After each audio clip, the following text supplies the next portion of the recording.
What's going on, Nerd Squad? Welcome back to Top 10 Nerd. I'm your host, Patty D, coming at you live from here in my home in the middle of lockdown. Nerd culture doesn't stop, and neither do we. Our beloved superheroes pretty much always come out on top, but sometimes it's pretty cringy and super awkward for the villain, especially if their demise happens to include Hostess fruit pies. Today, I'm counting down 10 of the most embarrassing supervillain defeats. Number 10, Bullseye and Deadpool. These guys are just perfect for each other. In Daniel Way's Deadpool, we got to see these guys duke it out multiple times as Norman Osborn has hired Bullseye to take out Deadpool, but it's not the quick and easy job he's hoping it'll be. Bullseye is operating as part of Norman's Dark Avengers, playing the part of Hawkeye, so he's got a pretty neat Hawkeye-inspired costume. These guys have some great showdowns, including the first one that ends with Deadpool taking an arrow straight to the head. Somehow, these guys just can't get enough of each other though, and end up at each other's throats again real soon. In a super epic moment later in the story, Bullseye launches a missile at Deadpool, who happens to be driving a huge ass truck at the time. He Tokyo drifts the truck, whipping it sideways, and narrowly misses the rocket, which goes streaming right through the cockpit of the truck. It's a super awesome moment, and these guys have a nice laugh about it afterwards. This duo obviously has a pretty good time trying to kill each other, and that could be the reason that they never actually get the job done. Bullseye winds up having to pay Deadpool off in the end, which is pretty embarrassing when your whole thing is that you're a hitman who never misses. Hey guys, don't forget to take a second to hit that like button, it really helps us out here at Top 10 Nerd. Number 9, Thanos Arrested. Oh man, this one is great. In this issue of Spidey Super Stories, number 39, there's a story called Dog Day Afternoon, where we see Spidey and Cat team up to take on Thanos. The story opens with Thanos buzzing around in his Thanos copter, and then he's all like, whoops, drop the old Infinity Cube, while he's battling with Cat. The two part ways, each hoping to find the cube first, but instead some kid finds it, and it eventually winds up back in Thanos' hands. This leads to a spectacular showdown, chock full of hilarious puns. Seriously, these guys do not let up with the cat and dog puns in this story. Thanos winds up using the cube a second time, causing an earthquake, and the earthquake makes him drop the cube again with a big oops, and this kid from earlier picks it up and uses the cube to subdue Thanos, tying him up in the grass. In the end, Thanos is arrested by the NYPD for his crimes, and it's pretty embarrassing. In fact, the entire story kind of makes Thanos look like an idiot, but it's pretty funny and definitely worth checking out. Number 8, Loki vs. Hulk. This epic moment from Joss Whedon's astonishing X-Men was honored in a glorious way in the first Avengers movie. After leading his alien army into New York and promptly losing to the Avengers, Loki is scheming for a way to change the tide and possibly get ahead when the Hulk shows up. Loki goes on a bit of a tirade about his power and majesty, but the Hulk is not amused. What happens next is a hilarious moment I'm sure you all remember, with Hulk grabbing the puny god and whacking him against the floor and walls with the gusto of a middle-aged man with a Terry's chocolate orange. Loki finds himself quickly buried in rubble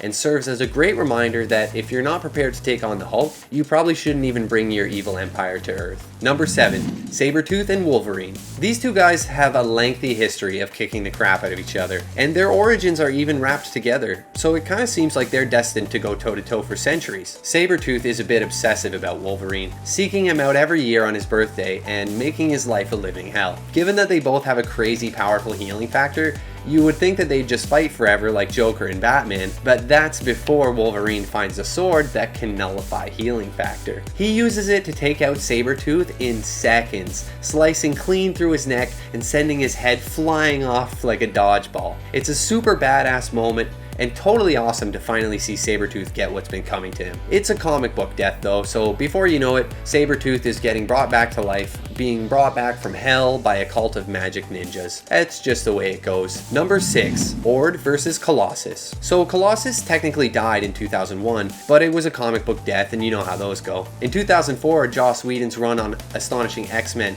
gave Colossus an epic return as he goes up against the supervillain Ord in issue number 5. Ord is an alien super warrior and a pretty serious dude. He once took on the X-Men by himself before Colossus had joined the team. These two have a bit of a history as Ord experimented on Colossus's body against his will to help create the mutant cure. Experimenting on somebody usually leaves them foaming at the mouth, raging for revenge, and Colossus was definitely ready for some vengeance. Ord asks him, "Do you think you can stand against me because you're made of steel?" To which Colossus responds, "Not steel, rage! I'm made of rage!" And he just totally lays the beat down, even delivering a signature double hammer fist, Hulk style. Number 5.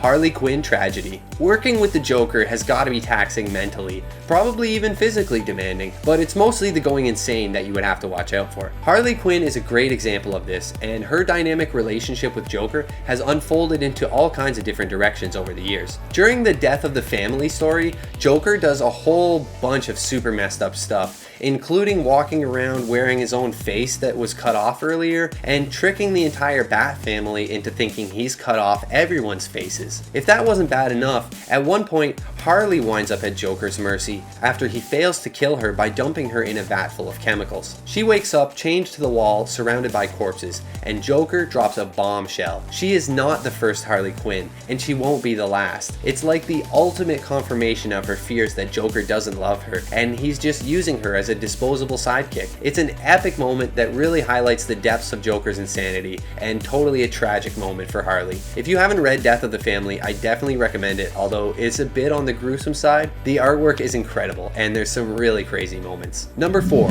Lobo Gets Decapitated. Harley Quinn is an incredibly popular character, and as such, has some super epic moments and is a great provider of fan service. She knows how to deliver. In the Injustice comic, she actually ends up killing Lobo after getting juiced up by a pill that gives you super strength. Where can I get a prescription for those anyway? Asking for a friend. So Harley sort of teams up with Green Arrow and Black Canary, and the three of them wind up being followed back to Arrow Cave by Lobo. Lobo gets shot in both of his eyes by Green Arrow, and then Canary follows this up with her signature Canary Cry. At this point, Harley leaps on top of the main man and tears his head clean off. Lobo is a super powerful dude, so to see him get done dirty like this is a surprise to be sure, but a welcome one. This event is highlighted by the fact that Harley and Lobo actually once had a short romance, but it definitely was not meant to last. Number 3. Composite Superman. This next one comes from way back in the 1960s, in an issue of World's Finest Comics, number 142,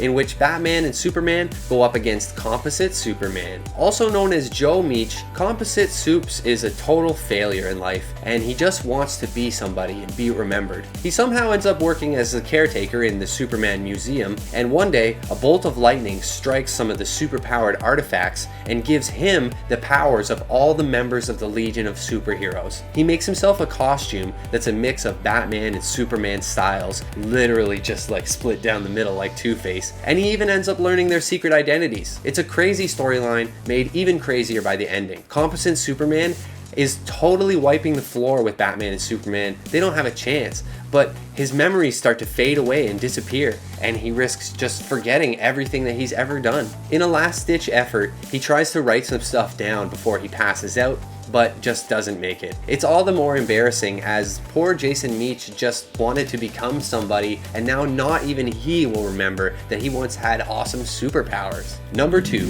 Lex Luthor Cries. This one comes from the final issue of Grant Morrison's All-Star Superman, published in 2006. In the final issue, it seems like Lex might be victorious in the end. He's taken a special concoction that gives him the powers of Superman for 24 hours, and he uses this time to try to take over the entire planet. However, things get really crazy when Clark Kent reveals himself to be Superman and fires a gravity gun at Luthor. Things start getting emotional, and Lex is in this cloud and has kind of an epiphany about the pettiness of his hatred for Superman. Not only does he cry like he just saw the end of Infinity War, but his special concoction wears off too and he loses his powers. Lex starts complaining about how he had a vision and he could have saved the world, but Superman just lays the smackdown on him and says, "You could have saved the world years ago if it mattered to you, Luthor." It's totally awesome. Number 1. Doctor Doom vs. Squirrel Girl. This one is likely one of the most infamous supervillain defeats in Marvel history. The notoriously nefarious Doctor Doom has some seriously epic evil plans, and despite Iron Man's best efforts, he winds up on top, and Iron Man is in a pretty tough spot. Luckily for him, our native nutcracker from the Great Lakes Avengers, Squirrel Girl, shows up and drives Doom to the brink of madness with the help of her furry friends. Thousands of squirrels overwhelm Dr. Doom's ship, chewing on the wires and distracting Doom himself, while Squirrel Girl helps Iron Man to escape and confront Doom. Squirrel Girl has actually taken on some crazy characters in her past, like Wolverine and Deadpool, and even Thanos. However, this defeat of Dr. Doom at her hands and the hands of 1,000 tiny little squirrel hands definitely takes the cake as one of the most embarrassing supervillain defeats ever. So Nerd Squad, the supervillains of the world definitely get it pretty bad sometimes. But who am I forgetting? Hit us up in the comments below with some of your favorite supervillain defeats, and maybe you'll see them in a part 2 of this video. I'm Patty D, and thanks for watching Top 10 Nerd.